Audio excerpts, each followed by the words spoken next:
Overview of naval ship shock effect. So naval ship shock, that's a very typical word to talk about the underwater explosion effect in naval applications. So as I mentioned the other day, the aim of learning this underwater explosion course is not learning the detonation process. The detonation process is a different art. The detonation process is really is a part of detonation physics. Detonation physics is concerned what happened around or in the explosive at the time of detonations. Okay, that's called the detonation physics of it. So how the chemistry changes, how a particle itself is changing at the time of detonation. Detonation really takes a place within something like order of nanosecond. It's an extremely short duration. Whole detonation process is done.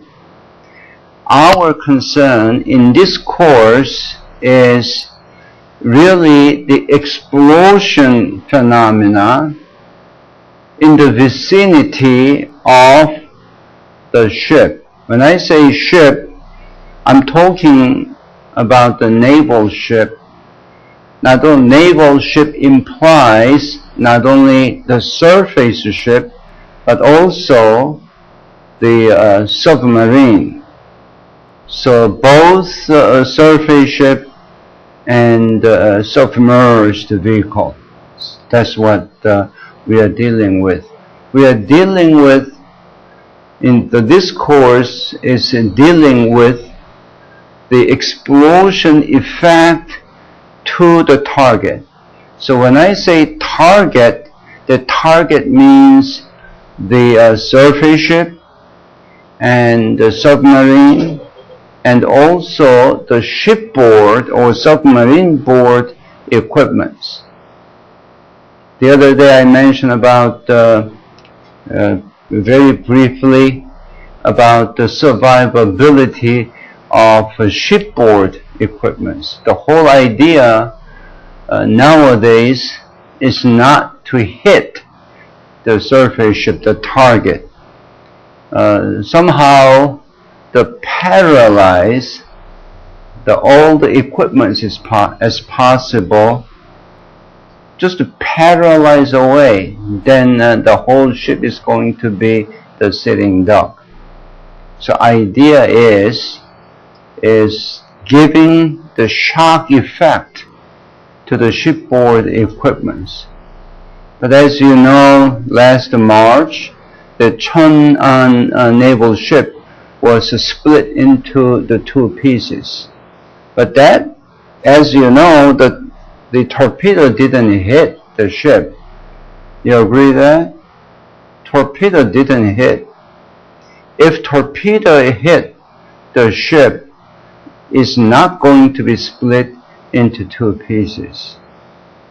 But it exploded, the torpedo exploded about, let's say, 4 to 6 meters under the keel. Keel is the main girder of the ship. It exploded right below. That's the most powerful. Then you could say how it can be so powerful compared to the case that torpedo hit the target. That's what you want to learn. So whole throughout the course, that's what you want to learn there. So explosion occurs next to the target, in a certain distance, then what happened? That's what we're going to learn. That's the situation we're going to learn. Of course, you can let the torpedo hit the target. Then you can study the response and all that, damage and loss, all that. Of course, you can learn. You can do that. But the whole idea is what happened when the explosive really detonate very close, near the target. But two different things you will always consider. The one case is the far field explosion. So when I say far field explosion, maybe a few hundred feet or maybe a couple hundred meters away from the ship. How deep? Deep, maybe a couple hundred meters or some distance away from the ship, explosion occurs. I want you to borrow the DVD someplace. I had one. I'll check whether I brought here or not. You heard you know about the U571? You know? No? Charong? You don't care. It's a war movie. U571. Anybody heard about it? So are you willing to just go in something like www.interpark.com? That's a Korean site, like a Korean version of Amazon. If you go and type in U-571, that's a really exciting submarine movie. Dongman has a clip, 20 minutes clip. And one of my students has a clip of about 20 minutes for that movie. It has a segment of all the explosion. It's just explosions. And I want to show you next week, of course, some U.S. Navy video, which was really made in 1960s. That's kind of the first video movie on the explosion. Maybe some of my students maybe already saw that. Close is near enough. They're not just, I don't want to sit back, relax, like watching real movie for fun. No. That movie contains all the explosion behavior. So right after you really sit and watch that movie, I'm going to raise some questions to you. This explosion process is so complex. So complex. So without knowing correctly the whole complex process, you can't solve the problem. Same thing, you can't just design the experiment and conduct the experiment. In fact, you know, when I work with the NUS, the MAE department there, the Mechanical and Production Engineering MPE department. Oh, you graduate NTU. So those people really learn really well, and except Korea, I can say Singapore is kind of the second country who really involved on underwater explosion. And a couple faculty member out there is the expert on that. So, but Nanyang, I don't think I don't see any faculty member who work on that. So you have two different files you received. Both of you will receive from Hee-gyu, Woo Hee-gyu. He's my teaching assistant. So you will get a copy. This is a very simplified version. The other, the file which contains the same information has about over 10 pages, but this is just a 4 or 5 pages. So I'm going to use this to really explain to you. So here I said the naval ship shock effect. As I mentioned the other day, I want to really explain, in addition to the underwater explosion, what other explosions are there? What kind of the art is this? So I can say that this application for naval ship shock is really for military applications. So nowadays terrorism is everywhere, so for some commercial application is also there. So like Somalia, they capture the commercial ship, like oil tanker. They hold, I'm not sure whether they really still hold that Korean tanker just off the Somalia. Do you know anything about that? Do they release the ship or still holding it? I didn't trace what happened. So for that situation, small explosive, they can just dump it in the water, so let it detonate, that generate tremendous loss. Not only the ship, the oils, the crews, everything. Small, for small charge in the particular location, that will just kill the target, whole target. That's what some applications are there. And the purpose of this course is not just to use that knowledge to kill the ship. You may learn this art to protect the ship, how to make the ship to resist for explosion. So you can think a different way. So there is a way to do that. So the last Wednesday, I mentioned about the term project, which 2 people will make a team, right? Then you can really plan the project, then execute. I rate to 100 points, but if you are doing well, I'm willing to, of course, give you the bonus point, right? Which could be another 100 points or 50 points, depend. So that's kind of important.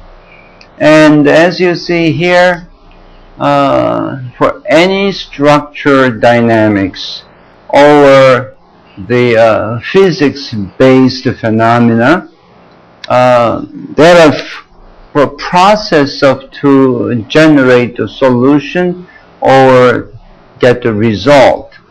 The first, I'm insisting, to solve the problem or to design the experiment, to design the ship shock trial, you must know the excitation mechanism 110%.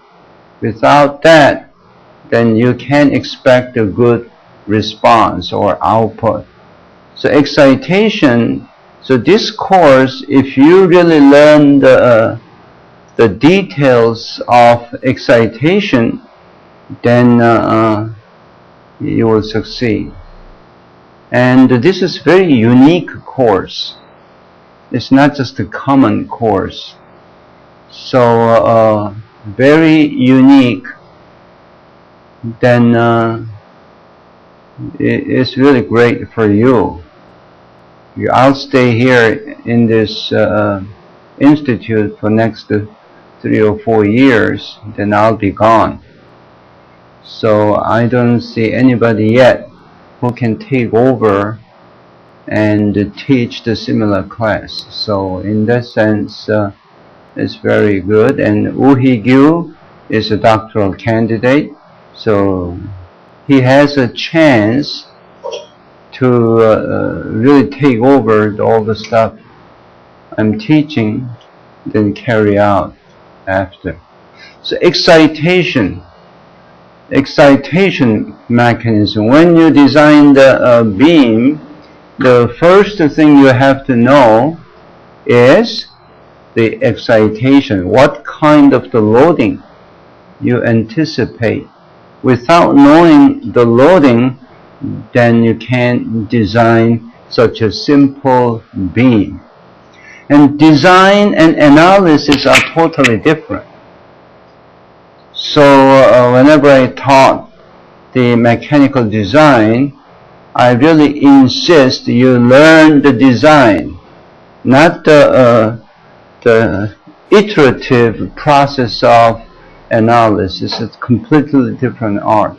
But this course, I'm really showing the not only analysis, but also I'm getting into the design mode. For example, for this simple beam, simply speaking, to design, of course you have to know the loading. If it's analysis, let's talk the analysis. For the analysis, to conduct the analysis for the given loading, then what are you looking for? What kind of the response are you going to looking for as a in terms of analysis? What are you looking for? Something like a deflections, right? Deformation. For the given information, based on the given information, when I say given information, material property you have to know. And what else? Of course, loading you have to know. Material property for this beam you have to know. As an analysis problem, what else do you have to know? You decided not to talk? Okay. Boundary condition you have to know, right? Whether this is a fixed or fixed free or free up in the vacuum, you have to know boundary condition. What else? Material properties, steel, aluminums, whatever you have to know. What else? Just talk anything. Who cares? You might have to know the shape of the cross section, right? Could it be round? Could it be triangular? Or could it be a rectangle? And all that. So you have to know exact shape to conduct the analysis. Then you can compute the deformation for the given boundary condition, given material properties, given the beam configurations and all that. Then you decide the deflections. Well, you compute the deflections. And you can compute the stresses, right? What kind of stresses do you anticipate as a result of your computation? What kind of stresses? Deformation, you can just do for the beam loading straight down, you can compute the vertical, the displacement, okay? Then you can compare the actual deformation, compare with allowable deformation. Then you can say, oh, this is good enough. But what about stresses? What kind of the stress component do you anticipate usually as a result of computation. You expect the normal stresses, right? Sigma x, sigma y, sigma z, and you expect the shear stresses, right?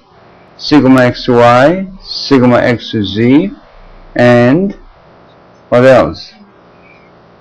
No, not moment.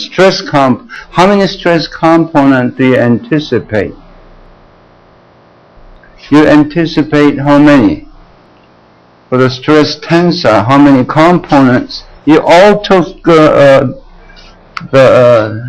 strength of material in undergraduate. Usually that's what tau, right?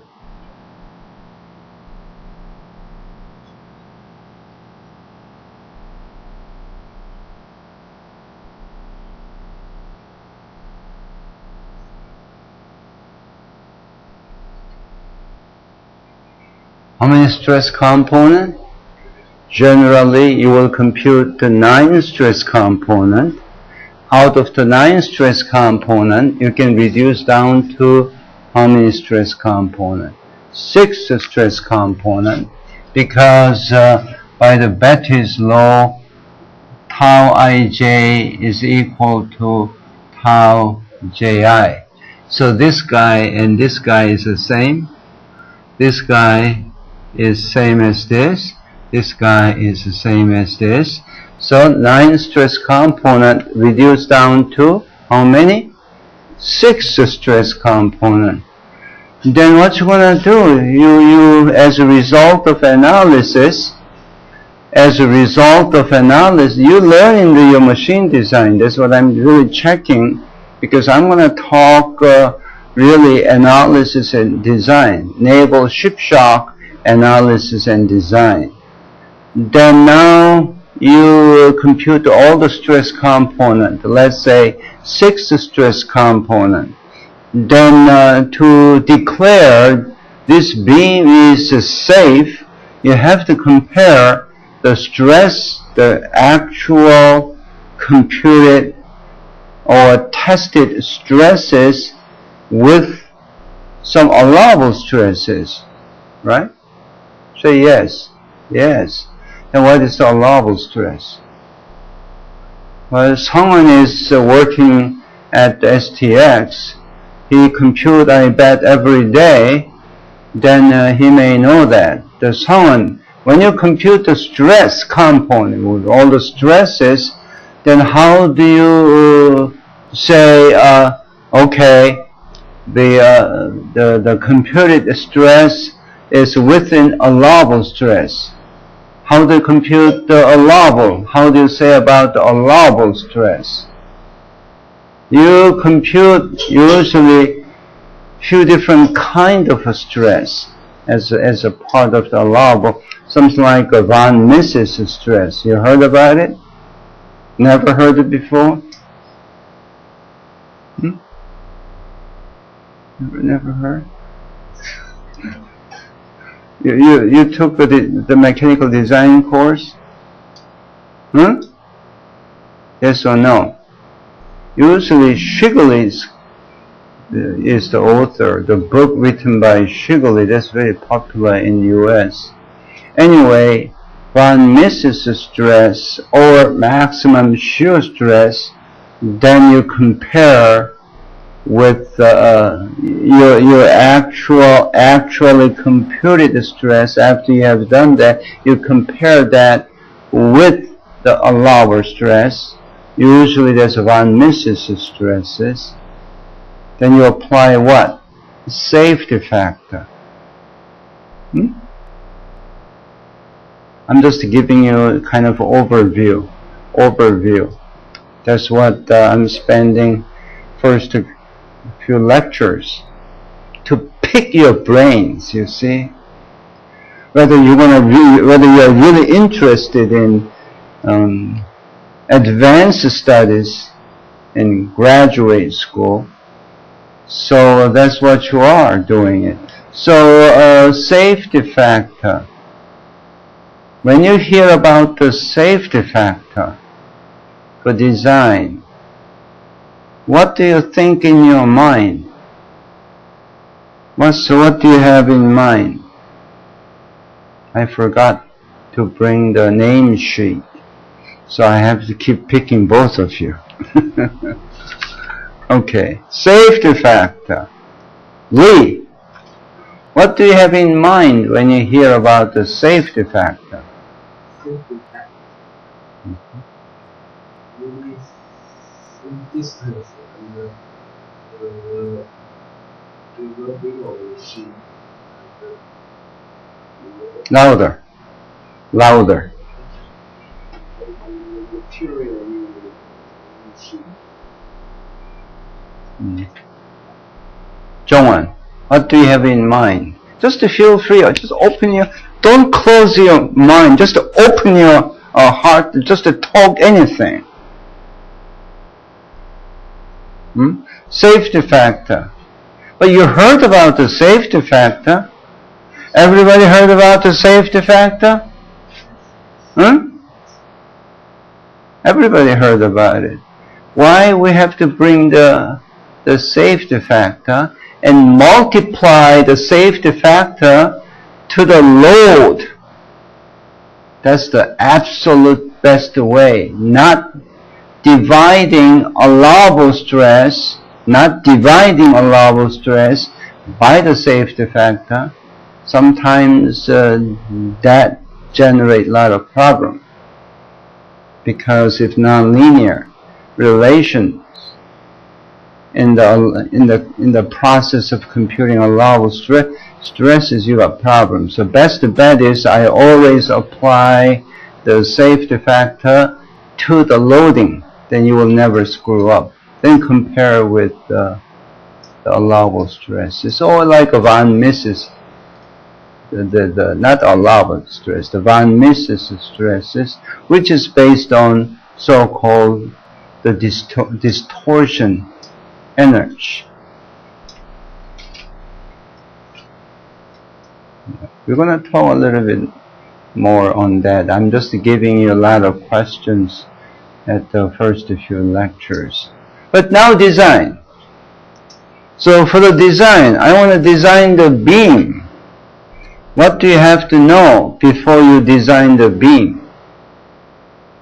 It's totally different way of thinking. Okay, compare with the analysis. It's totally different. Design has to be the personal. If everybody has the same mindset, then everybody will design the Hyundai Avante car. Same car. But no, everybody has all different mindset. Even hair. So look at the hairstyles, all different here.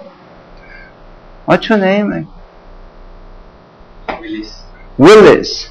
Look at the Willis hairstyle. I love it. That's for young generation. Different. Mindset is different. Look at my style. It's like a gray, and typical older person's hairstyle. It's all different. Design is personal. There is no such a thing, your design is wrong and my design is right. That's absolutely wrong. So whenever I talk about the design, giving like a term paper, weekly pay, bi-weekly pay the project, then everybody's result or bi-weekly project papers, everybody's is right. But you have to prove it's all right. It's because it's a personal. So for this beam, then somebody disagree, I know that, because you have a mindset already done. So you don't want to change your mindset. For the design, you have to work this way. I'm right, you are right too. Okay? So professor's personality usually insisting, 99%, insisting, I'm right, you are wrong. That's the typical professor's mindset. That's including myself. But for design, you have to always accept the other person's mindset as you are right, but I'm right too. So I could design the beautiful small electric car you can barely squeeze yourself in. Then he will say, oh, this is it. This is the car of the 21st century. Then Willis could say, geez, too small. I don't want to squeeze myself in there. I want to have a little bit larger car. A different mindset. Okay? For design. So throughout the course, I'm going to really give you the full understanding of the difference between design and analysis. Very important to execute your life, your career. Here again, back to design. To design this beam, what do I have to know? First, what do you have to know?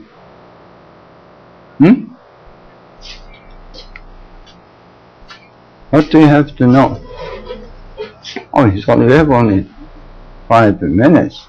I talk too much, but until Monday or the Wednesday next week, I'll keep talking over all sense, okay? So what do you have to know? If you don't talk, I'll just point you. Gusto, right? Gusto, right? What do you have to know? Just one item. I ask you to design this beam. Design the beam. That's it. I need to know the environment. On that environment, condition, operating condition. Operating condition. Very, very good. Okay, what do you, another item. Gusto said the operating conditions. Sure, of course. What do you have to know to design this beam? Where are you using?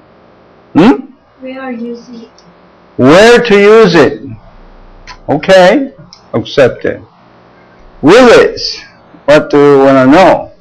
The stresses, the point of loading. Point of loading. Always excitation. Mechanism you have to know to design, right? You have to know the design. If your manager say, hey Willis, would you design this beam? Then if you say, yes sir, that's wrong. You have to know the loading environment, right? You have to know the loading. No loading, no design. Yes or no? Yes, no loading, no design. So excitation. In this course, which is explosion, what kind of explosion do you anticipate or you know? You have to know that. Okay. And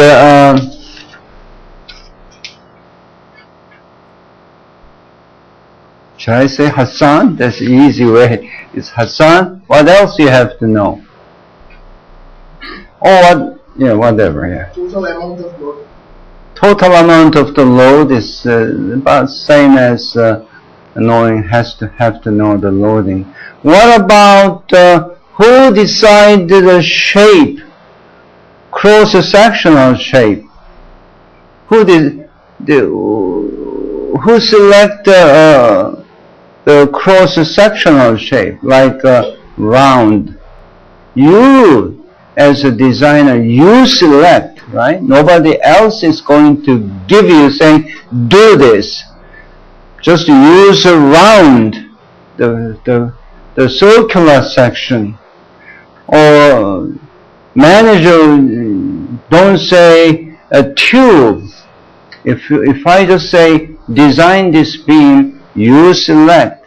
That's a part of the design. You select which connects to what? Cost, right? Cost. You want to make a profit, or you want to make a safe beam which will stay on without overstresses, over-deformations. What else? Like the length of the beam. Who select? You select. Diameter, if this is circle, radius of circle. If this is a tube, thickness of the tube section. That you select. Okay? Then you really do all the computation. When I say computation, that goes into the small box called analysis to check out your stresses, all that, whether it's acceptable or not. Then product comes out as you design. It's different. And Lee could design the rectangular cross section. Charong can design the solid, the triangular section to use as, somebody said, where you're going to use it, important, to use as a shaft for lawnmower. You know the lawnmower in US, we use lawnmower quite a bit. We have a lawn outside of the house. Lawnmower to mow the grass, to cut the grass, you use a lawnmower. Then there is, of course, all the time the rotating shaft.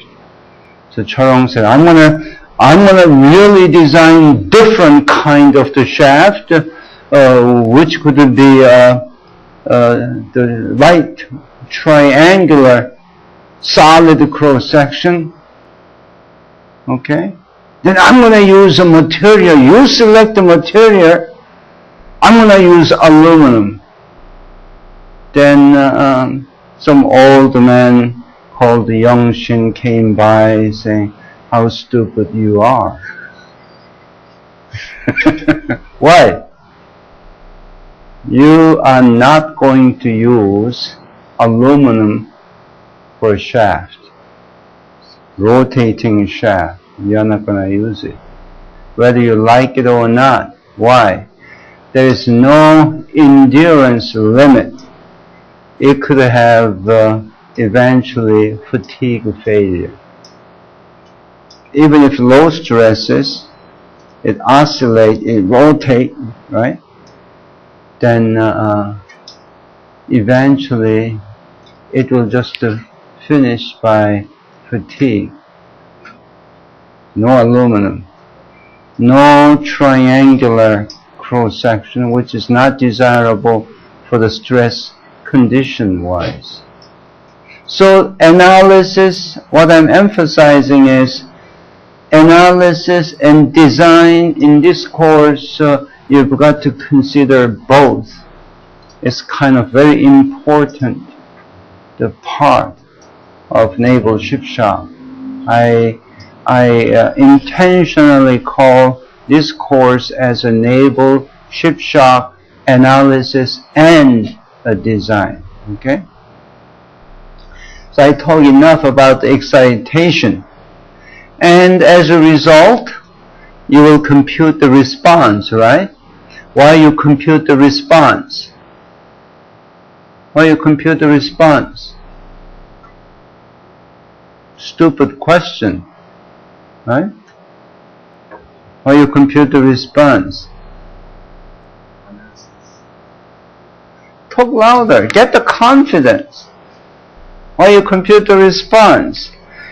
If it could be overly deformed, then you have to do something on that. Or it could have really overstress. Then you have to redesign, or you have to do something on the structure system. You have to always compute. So excitation compute which excitation to the response, what process is that? Design or analysis?